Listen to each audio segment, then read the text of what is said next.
Shalom, salam sejahtera untuk kita semua. Kita jumpa lagi dalam program 100 hari berdoa. Saudaraku yang kekasih, sebelum kita membawa doa kita kepada Tuhan, mari kita ikuti firman Tuhan.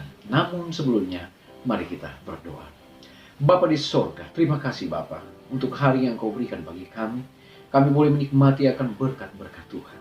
Sebelum kami membawa doa dan permohonan kami rindu untuk mendengarkan firman-Mu. Berfirmanlah ya Allah, kami siap mendengar. Dalam nama Yesus kami sudah berdoa. Amin. Pembahasan kita pada saat ini adalah The Ministry of Jesus, atau pelayanan Yesus. Saudaraku yang kekasih dalam Tuhan kita Yesus Kristus, di dalam Alkitab ada kurang lebih 200 julukan atau nama yang diberikan kepada Yesus. Yang diantaranya adalah Yesus sebagai batu penjuru. Dia juga adalah yang sulung dari semua ciptaan. Kemudian dia adalah yang kudus. Yesus adalah hakim. Dia adalah raja di atas segala raja. Bahkan Yesus adalah terang dunia. Dia adalah raja damai. Dia adalah Alfa dan Omega. Bahkan Yesus adalah gembala. Dia adalah firman Allah. Bahkan yang kita kenal juga Yesus adalah Immanuel. Dan masih banyak nama yang lain yang diberikan julukan kepada Yesus di dalam Alkitab. Nah, saudaraku yang kekasih, di dalam Alkitab menjelaskan bagaimana kedatangan Yesus, bagaimana proses inkarnasi dari Yesus ketika dia datang ke dunia ini, dan apa yang dia telah lakukan selama dia berada di atas dunia ini. Saudaraku yang kekasih, di dalam buku Pelayan Injil, halaman 34 alinea yang pertama, Nyonya Ellen G. White menuliskan seperti ini. Tuhan kita, Yesus Kristus, dia datang ke dunia ini sebagai pelayan yang tidak mengenal lelah atas keperluan manusia. Ia memikul kelemahan kita dan menanggung penyakit kita, supaya ia dapat melayani setiap keperluan manusia. Ia datang untuk melenyapkan beban penyakit dan kelemahan serta dosa. Tugasnya lah membawa pemulihan lengkap kepada manusia. Bahkan ia datang untuk memberi mereka kesehatan dan kedamaian serta kesempurnaan tabiat. Bahkan di dalam alinea yang ketiga, di sana menjelaskan lebih rinci lagi apa tugas pelayanan dari Yesus ketika dia berada di atas dunia ini. Di sana dikatakan bahwa pekerjaan dari juru selamat ini tidak terbatas pada suatu waktu atau tempat, dan kasih sayangnya ini tidak mengenal batas. Ia melaksanakan pekerjaan pada skala yang begitu besar, yakni dia menyembuhkan, dia mengajar, dia mengunjungi orang-orang yang berada di berbagai tempat, baik ada di jalan-jalan, ada di lorong-lorong, berada di perbukitan, bahkan di tempat yang ramai sekalipun, dia selalu mengunjungi mereka dan membutuhkan pertolongannya. Selama dia berada di atas dunia ini, dia memberikan kepada manusia satu jaminan bahwa dialah jalan, kebenaran, dan hidup. Saudaraku yang kekasih dalam Tuhan kita Yesus Kristus, ketika Yesus berada di atas dunia ini, dia memberikan kepada kita satu pertolongan yang luar biasa. Di mana saja ada hati yang siap menerima pekabarannya, ia menghibur mereka dengan jaminan kasih Bapa mereka yang berada di sorga. Setiap kali dia melakukan pelayanan, maka banyak sekali yang terberkati dengan apa yang dilakukan oleh Yesus. Saudaraku yang kekasih, kita tahu bersama, ketika Yesus berada di atas dunia ini, pekerjaannya adalah satu pekerjaan yang luar biasa.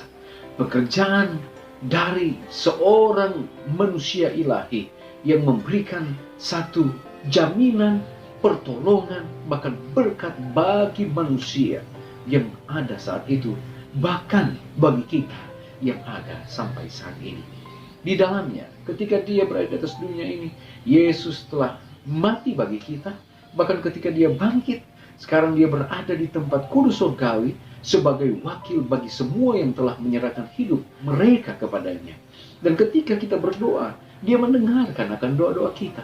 Ketika Anda mencari pengampunan atas dosa-dosa yang dilakukan, dia pun mengampuni akan dosa-dosa kita. Bahkan dalam keadaan kita sebagai manusia berdosa yang rindu untuk datang dengan jujur kepadanya, dia memberikan kemenangan Dia segera memberikan kekuatan yang dibutuhkan oleh manusia.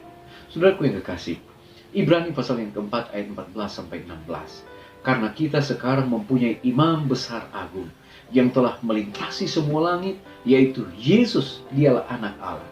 Baiklah kita teguh berpegang pada pengakuan iman kita, sebab imam besar yang kita punya bukanlah imam besar yang tidak dapat turut merasakan kelemahan-kelemahan kita.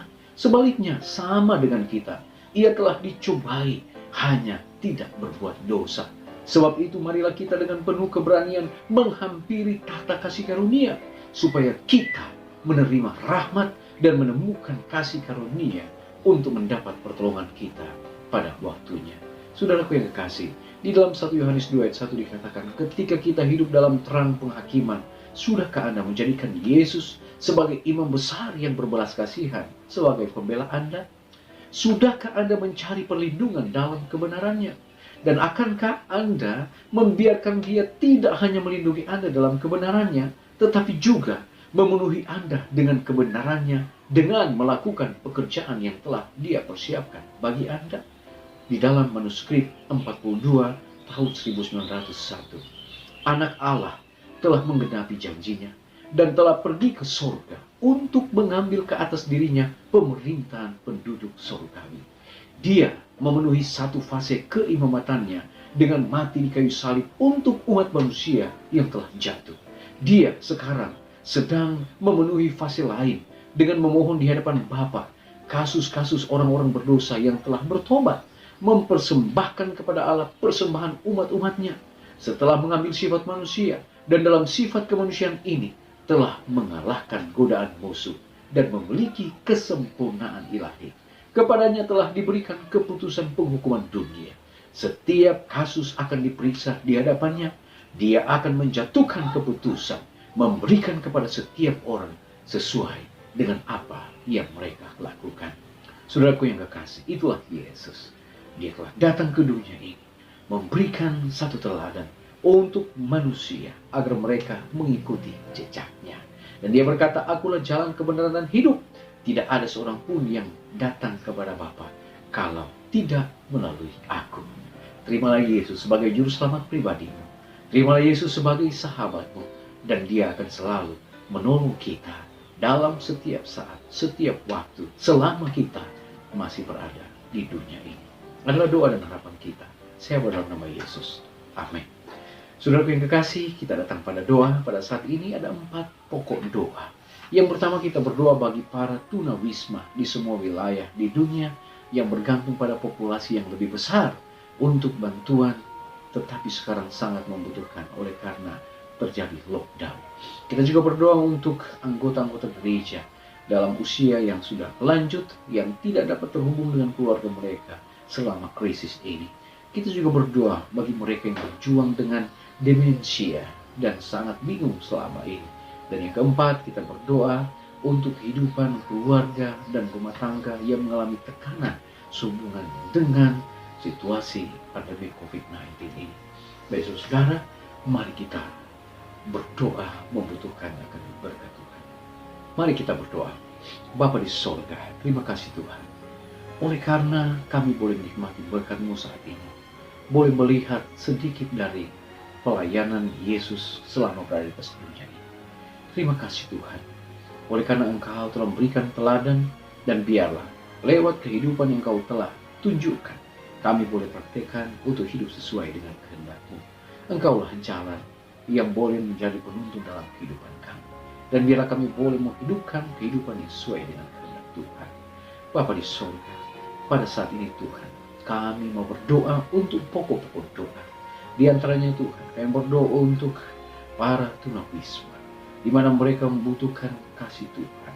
Saat mana terjadi lockdown di berbagai tempat, mereka sangat membutuhkan kasih Bapa. Tolonglah mereka, biarlah mereka boleh mendapatkan apa yang menjadi kebutuhan-kebutuhan mereka.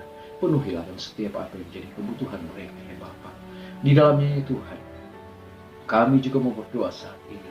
Tuhan kiranya akan memberkati untuk mereka yang memiliki usia yang sudah terlanjut.